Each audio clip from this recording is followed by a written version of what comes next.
Maharashtra superfast news चॅनलमध्ये आपले सहर्ष स्वागत आहे।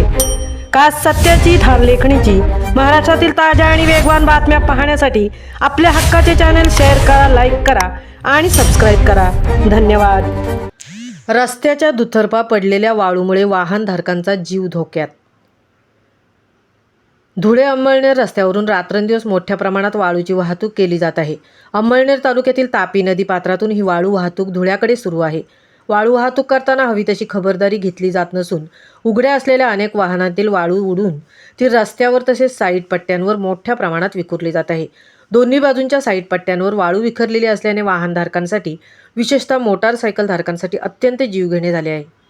वाळूमुळे वाहने घसरून अपघात होण्याचे प्रमाण वाढले आहे।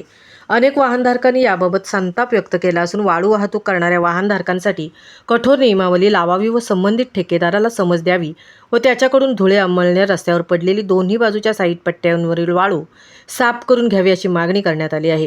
गेल्या काही वर्षांपासून धुळे अंमळनेर रस्त्यावरील वाहनांची वर्दळ मोठ्या प्रमाणात वाढली आहे। जळगाव तसेच यावल बऱ्हाणपूर कडे जाणारा सर्वात सोयीचा व सुरक्षित मार्ग म्हणून या मार्गाकडे पाहिले जाते।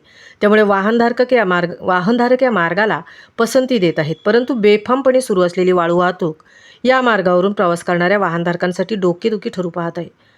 रस्त्याच्या कंत्राटदारांची भूमिका काय? धुळे अंमळनेर हा रस्ता हॅम योजनेअंतर्गत बांधण्यात आला असून देखभाल दुरुस्तीचा कालावधी 10 वर्षाचा असून 6 वर्ष पूर्ण झाली आहेत।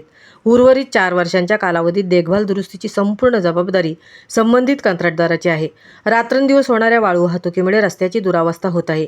रस्त्याच्या दुतर्फा पसरलेली वाळू साफ करण्याची जबाबदारी संबंधित वाळू ठेकेदाराची की रस्त्याच्या देखभाल दुरुस्तीचे काम करणाऱ्या संबंधित कंत्राटदाराची हा एक कळीचा मुद्दा आहे। यातून लवकर मार्ग काढावा अशी मागणी वाहनधारकांनी केली आहे।